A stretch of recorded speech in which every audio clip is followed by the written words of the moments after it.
E aí, gente, tudo bem? Pedro do canal Pedro Costa Entrevistas. E hoje estou trazendo mais uma entrevista para vocês. E a entrevista de hoje é com a professora Silvia Maria Espírito Santo, que é professora da USP, aqui de Ribeirão Preto. Silvia, boa tarde, seja muito bem-vinda. Boa tarde, Pedro. Prazer ter você aqui hoje. Prazer é todo meu. Por favor, se apresenta para a gente. Quem é a Silvia?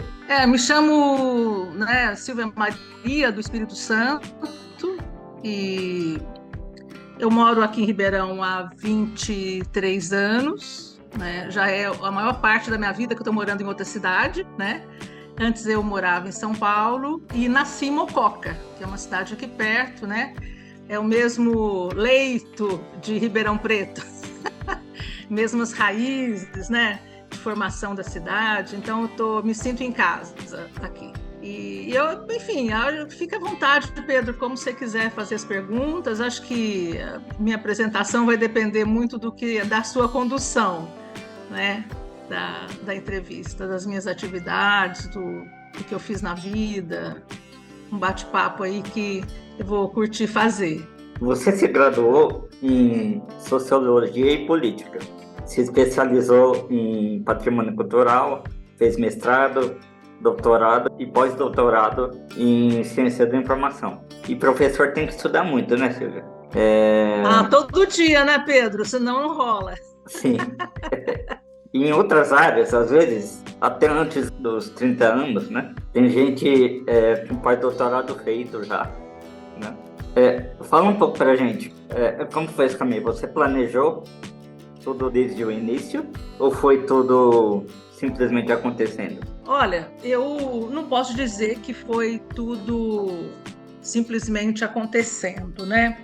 Mas pela minha idade, da época que eu nasci, né, que eu nasci dentro de uma ditadura militar, né, ou prestes a acontecer, eu nasci em 58, né? E então, quer dizer, eu me desenvolvi debaixo de uma ditadura, né? Até meus 20 anos de idade, como muitos meus alunos têm 20 anos, então, quer dizer, o longo tempo da minha vida, nós vivemos, eu e, né, o Brasil todo viveu numa época muito difícil.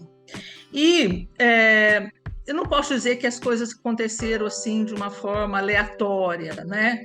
Porque desde muito cedo, né, 14, 15 anos, lá em Mococa, nós tínhamos grupos, né? Isso é importante, né? Porque você cria uma identidade coletiva. O que os coletivos de hoje, né, que o pessoal chama de coletivo, o slam, né, esses grupos todos que hip hop, pessoal de jornal, nós tínhamos também naquela época e nós fazíamos um jornal em Mococa. Né? Então, esse grupo que aos 15, 16 anos, 17 anos já estava vislumbrando sair da cidade, né? A gente não queria ficar em Mococa, né? Todo mundo queria sair fora porque tinha uma repressão da ditadura e a cidade é muito conservadora até hoje, mas naquela época tinha um padre como prefeito. Então, você imagina a dificuldade que era, né? Não era um padre progressista, ao contrário, era uma pessoa muito conservadora e a gente queria que sair fora. E esse grupo funcionou como um aglutinador de ideias, né? Nós fazíamos exposições, sabe? Era um grupo ousado, assim. Esse jornal foi maravilhoso, se chamava Formigão, né? Jornal premiado na época, etc. Tal. De resistência, né? Aos modos do que foi opinião, movimento, né? Era dirigido por um jornalista, o Jefferson Zanck, que ainda é atuante, e um grupo bem bacana. E o que eu quero dizer isso? Isso criou base de decisões na vida, por isso que não foi aleatório, sabe? Então, a ideia, por exemplo, de trabalhar com cultura, trabalhar com educação, patrimônio, isso tudo estava fervente, assim, sabe? No nosso meio, né? Teve gente que foi fazer teatro, teve jornalistas, o pessoal foi para o direito, outros sociólogos, né, dos quais ainda nós somos vinculados por alguma razão, né, desse grupo aí, ou para amizade longa, ou por atividade artística. Então, até hoje a gente tem essa coisa. Então, quando eu fui para São Paulo fazer cursinho, eu fui para o Equipe, né? E o Equipe eu tinha bolsa, né? De uma pessoa muito generosa, do Rubens, já falecido, um dos diretores do Equipe. Aqui tinha Ribeirão, também tinha Equipe, né? Eu vejo ali, quando eu ando na Jerônimo Gonçalves, no chão, tem lá as marcas do Equipe. É uma coisa muito engraçada, porque é um fragmento arqueológico urbano, né, do Equipe dos anos 70, né, que era colégio e cursinho. Então, o Equipe também foi uma forma de decisão, assim, do que fazer, né? Então, eu queria fazer sociologia, queria fazer arquitetura, né? Então, a ideia era fazer arquitetura na primeira leva, não deu certo, aí eu acabei entrando em sociologia, e assim foi, né? Então, não foi muito agora. Foi muito interessante essa coisa da formação de pós-graduação, porque eu vim fazer pós-graduação muito mais tarde, ao contrário de como você falou dos 30 anos aí, que o pessoal acha que tem que fazer a coisa tudo corrido para ser doutor com 30 anos, pós-doutorado, não sei o quê. Não que seja ruim isso, mas eu não me achava preparada para isso, no sentido de ver a prática.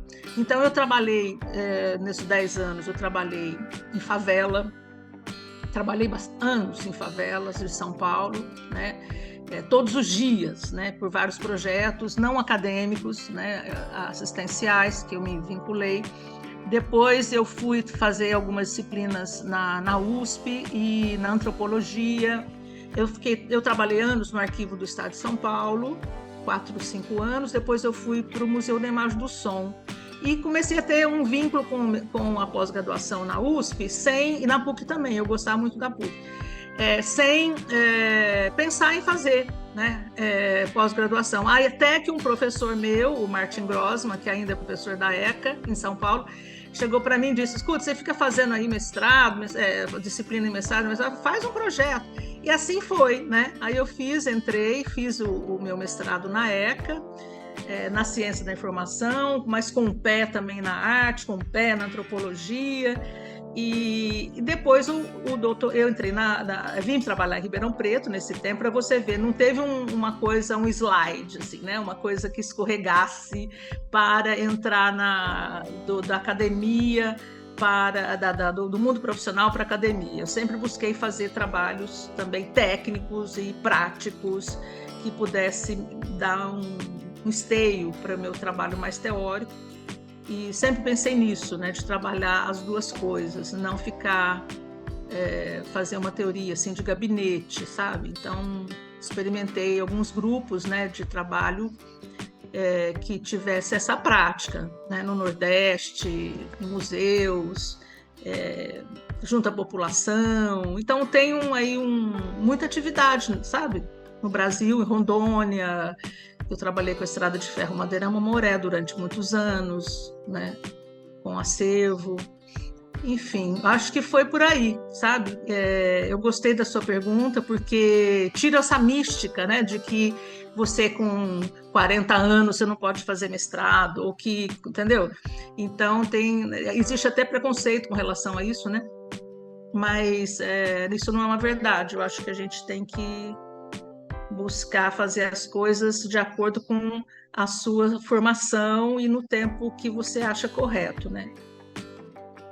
É isso. Por favor, diz para a gente o que faz um cientista da informação e documentação? Em que áreas ele pode atuar? Olha, o cientista da informação é muito, muito assim, desconhecido ainda, na minha opinião, porque ele é capaz de fazer atividades de outras áreas mais específicas, como biblioteconomia, arquivologia, museologia, administração, né? Então, o fato da ciência da informação transitar por essas áreas todas, o pessoal fica muito ainda pensando nisso. Fala, mas olha, o que faz, né, o cientista da informação? Pouco desconhecido. Mas é uma ciência que não é nova, né? Ela passa pela teoria da comunicação, passou pela matemática, né? Quer dizer, as raízes da ciência da informação, ela é muito mais profunda do que possa se imaginar.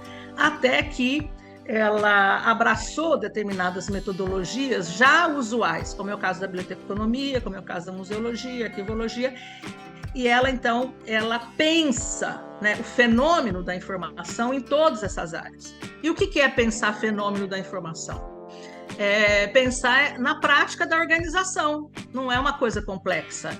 Só que, por exemplo, o jornalista, ele não vai organizar um arquivo, né? O museólogo, sim, o bibliotecário, sim, né? O arquivista, sim, vai organizar. Mas eles são parceiros nessa reflexão, né? Pensar, por exemplo, como esse fenômeno da informação, porque nem sempre informação que o jornalista pensa é a informação que o museólogo pensa, entendeu? Ou que a medicina pensa, né? Então, nós refletimos sobre isso e, principalmente, Pedro, aonde está fixada essa informação. Isso que me encantou na ciência informática. Então, assim, desde os meios analógicos e digitais, o disco, a fotografia, né, os meios, né, que essa informação está produzida, né? Então, por isso que nós nos damos bem com o pessoal da museologia, da arquivologia, né? Da biblioteconomia, né? Porque a gente consegue ser parceiro dessas áreas, né? Hoje, então, tá assim, uma discussão bem bacana, sabe? Por conta da nanotecnologia, né? Tem complexidades desta informação bastante significativa, né? Ou complexidades, né, significativas, né? Eu estou olhando o quadro da sua mãe atrás e eu estou pensando um pouco o quanto que esse quadro também me diz, né, desta complexidade, né, de pensamentos e de encontros, etc. Né? Pena. Então, eu já ouvi a frase, abre aspas, a era da informação pode não deixar informações, fecha aspas, por causa da fragilidade dos suportes, nuvem, HD, papel. Como garantir que a informação sobre o passado e o presente cheguem até o futuro? Então, é bem complexo, né, como nós estávamos falando. Por quê? Essa tecnologia do passado, Pedro, ela resiste. As fotografias que foram inventadas, né, que pela primeira vez os daguerreótipos em 1824, 27, 30, estão aí até hoje. Né? Ao passo que, uma vez digitalizada essa imagem do daguerreótipo, ninguém garante que essa imagem digital vai durar. Percebe? Então, daí, né, o respeito que a gente tem que ter para os objetos do passado, né? Respeito no sentido do tratamento, de cuidar disso dentro dos museus, dos arquivos, né? As referências bibliográficas bem tratadas, etc. Então, essa coisa do futuro, ela vai depender de como essa documentação do passado é tratada no presente, né? Porque as tecnologias, de fato, estão a favor desses objetos, né? As tecnologias dessa reprodutividade, como dizia Benjamin, né? Reprodutibilidade. E então, essa característica de você reproduzir a imagem já não é hoje, né? A gente tem muito tempo já que se faz essa 200 anos aí que essa questão é discutida, pensada. Mas a perspectiva do futuro, né, as pessoas que são mais ligadas à tecnologia, elas garantem isso, dizem que isso vai ficar sempre atualizado em meios. Só que custa muito caro, né? Custa muito caro. Então, preparar no nosso tempo, os alunos que pensem isso de uma forma diferente, né? Quer dizer, a minha função de professor é lidar com essa questão mesmo. Olha, só vai existir essa informação no futuro se a gente no presente fizer não só direito, mas fazendo reflexões a respeito, né? Porque muita gente acha que isso em todos os tempos, viu?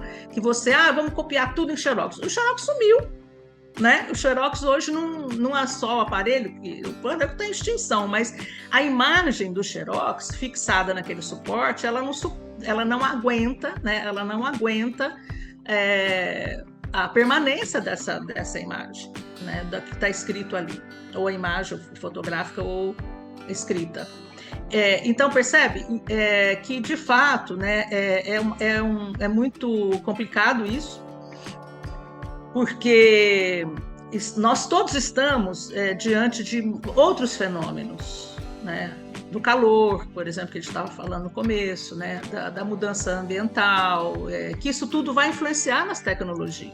Então você já percebeu que eu não acho que a tecnologia digital abrace tudo, né? Eu tenho a impressão que nós, de fato, temos que prolongar a vida dos testemunhos do passado, né? E não fazer do mundo digital o mundo que vai substituir o material, né? A imaterialidade não substitui o material, né? A materialidade que eu digo é o mundo digital, né? A informação digitalizada, ela não substitui. Então, ela reproduz com muitas ressalvas. Você tem que ter recursos humanos, você tem que ter muito dinheiro, você tem que ver como se faz, quando se faz, garantir por leis. Então, como diz alguns professores, já há muitos anos, que foram meus professores, complicou tudo. Né? Complicou tudo, mas enfim, é isso daí. E por falar em futuro, o que você deseja para você e para o mundo daqui para frente? Olha, eu desejo para o mundo responsabilidade, porque nós somos muito irresponsáveis com a natureza, né? Desejo, assim, o pessoal fala, paz, não sei o quê, tudo advém da responsabilidade, né? Que às vezes pode partir do próprio eu, do sujeito, né? E muito do coletivo.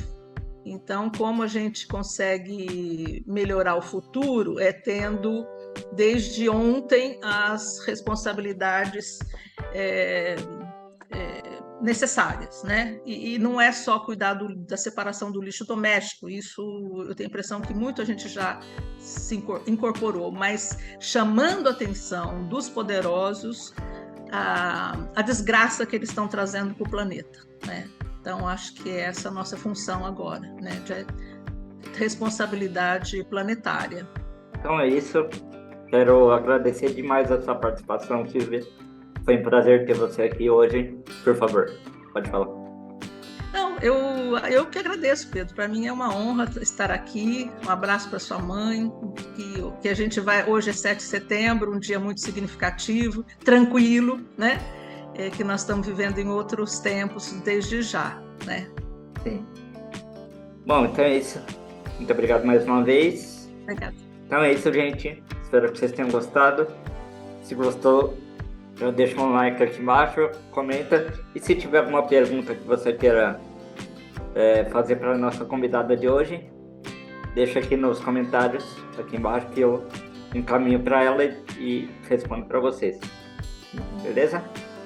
Então é isso. Valeu. Falou. Tchau, Pedro. Obrigada.